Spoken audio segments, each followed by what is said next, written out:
Bon, on se retrouve dans mon journal de trading. Ici, pour expliquer simplement la première colonne, j'écris le ticker de l'action. Donc là, j'ai tradé une action, la première qui sortira dans la 6e vidéo. Donc le ticker, c'est Soon. Deuxième colonne, c'est le TP. Si l'action TP, pour les débutants qui savent pas c'est quoi un TP, c'est si c'est un succès, voilà, combien de pourcentage j'ai gagné. Troisième colonne, c'est BE, break-even. Si l'action génère 0%, elle se clôture au niveau d'ouverture, je mets 0 ici. Troisième colonne, c'est le SL qui est le stop loss. Donc c'est pour les débutants à nouveau, c'est si l'action clôture en négatif. Là, je mets le pourcentage perdu. Alors, les 4 colonnes ici, apprentissage, conservatrice, modérée et agressive, c'est du money management. Je vais expliquer plus tard, mais en gros, c'est 4 tailles de positions différentes que j'utilise. Cette colonne-ci, c'est combien de pourcentage j'ai généré sur mon portefeuille au total. C'est converti via ce pourcentage ici, qui lui est le pourcentage dans TradingView. Colonne K, la stratégie que j'ai utilisée.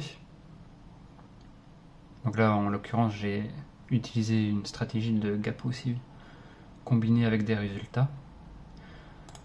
Cette colonne, c'est la checklist.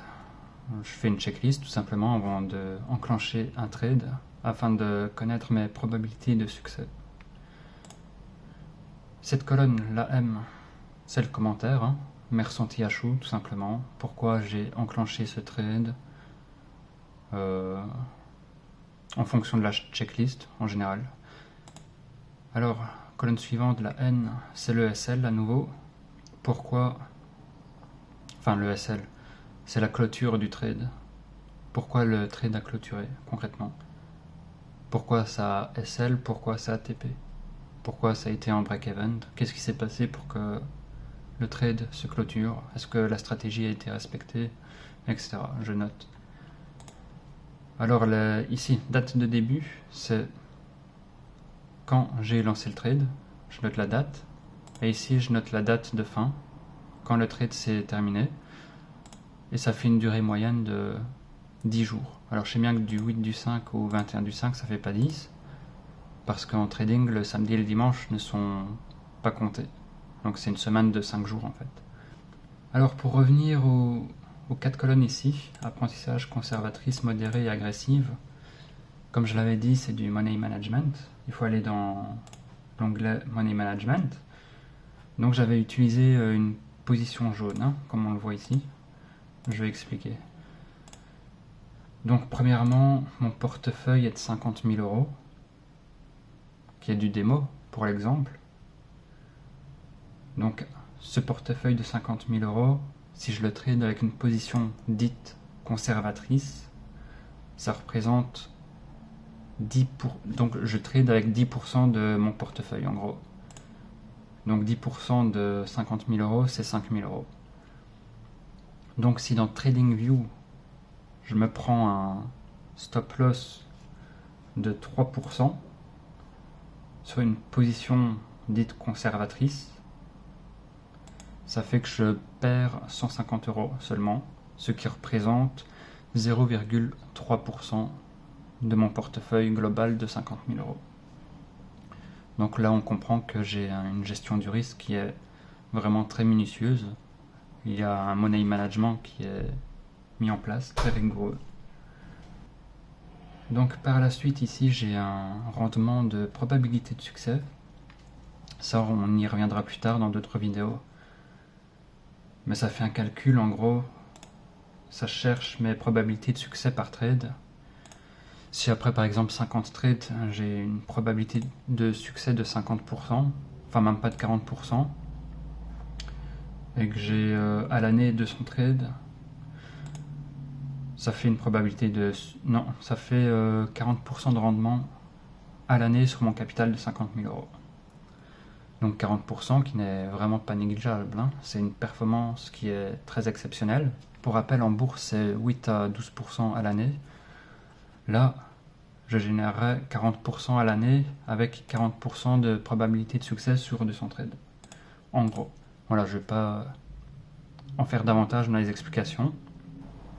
Donc une fois qu'on a les 40% à l'année, on peut avoir une estimation de notre objectif par mois, qui serait de 3,33%, donc 40% à l'année, hein. Ça génère un salaire de 1200 €. Là, je ne paye pas les taxes, étant donné que je ne sors pas l'argent, je le réinvestis directement. Donc de 50 000 € plus 40% à l'année, ça fait qu'au bout d'une année, on génère 66 000 €.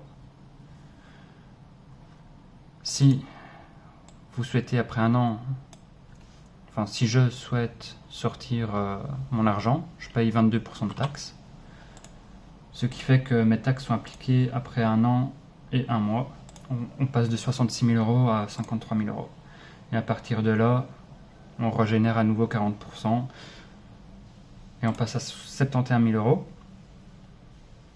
Ensuite, le premier de chaque année, on repaye les taxes, hein, comme je l'ai dit. Et ainsi de suite. Donc on voit qu'après 5 ans, c'est pas terrible si à chaque fois je paye les taxes. Je passe de 50 000 à 91 000 €, c'est pas ouf en 5 ans. Donc l'objectif ici, on réinvestit tout le temps et on sort rien. Ce qui fait que on passe de 50 000 € à 277 000 € après 5 ans. C'est vraiment pas négligeable. La différence est monstrueuse. Alors j'ai également développé un troisième onglet qui collecte des données. Ça fait un résumé global de mon année 2025.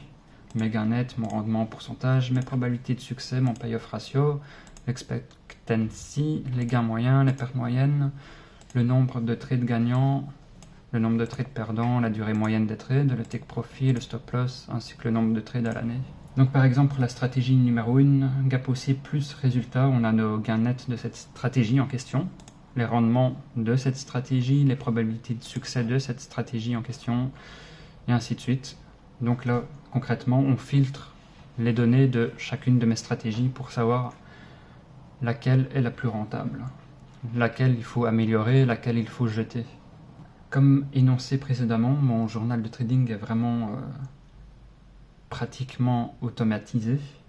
C'est-à-dire que dès que je vais remplir l'onglet journal de trading,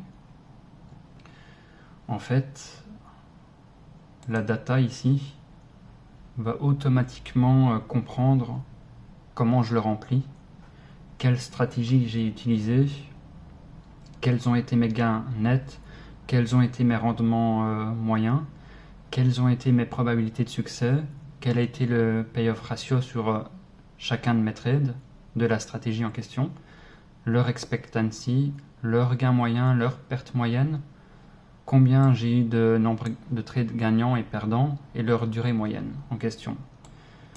Ça va comprendre automatiquement tout cela et l'inscrire automatiquement dans ce tableau, hein.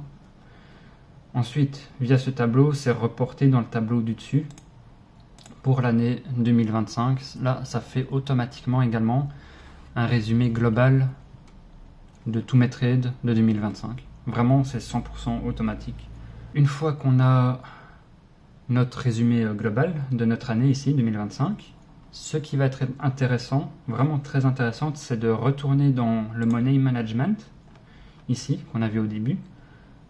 Nous aurons le take profit que nous pourrons noter précisément avec le stop loss précis, ainsi que le nombre de trades à l'année précis, avec une taille de position en moyenne, celle qu'on a utilisée dans notre Money Management, comme on l'a vu ici, hein. Donc tout ça, ces 4 données ici, on va pouvoir les remplir précisément. Et via ces 4 données, à nouveau, c'est 100% automatique. Il va calculer quelles sont nos probabilités de succès par trade. Par exemple, là, il a calculé que dans 40% des cas, si j'ai 200 trades à l'année, à nouveau, on saura combien j'en ferai à l'année et quelles seront mes probabilités de succès, hein. on l'aura précisément. Il générera donc, comme on l'a vu précédemment, un pourcentage exact de rendement à l'année. À nouveau, c'est une moyenne. C'est une simulation moyenne. Avec ce rendement à l'année, annuel, il va pouvoir le calculer ici automatiquement à nouveau. Il va nous dire, eh bien ça représente un objectif de 3,33% par mois. Et de 40% à l'année. Là, il le recopie simplement. Et via ces deux pourcentages, il va nous donner une estimation du salaire. Du salaire en fonction, à nouveau, du portefeuille qu'on lui a donné de 50 000 euros. Et ce salaire, chaque année, il va le réinvestir. Donc ce qui fait que, après une année, le portefeuille de 50 000 euros se transforme en 66 000 euros, avec un salaire de 1 800 euros.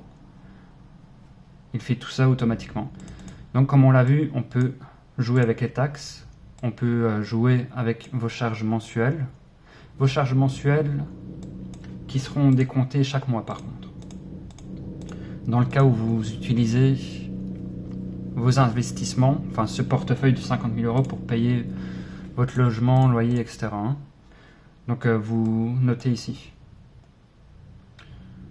Voilà, j'ai tout ça. Là c'est très très complet. Alors ce que je conseille, c'est peut-être de créer un portefeuille à part pour vos charges mensuelles. Comme ça vous n'impactez pas trop votre portefeuille normal de trading, afin de générer des intérêts cumulés, la boule de neige, rappelez-vous, et donc de laisser les taxes à 0% également, c'est-à-dire de rien sortir et réinvestir au maximum. Voilà, c'est tout pour cette vidéo du journal de trading.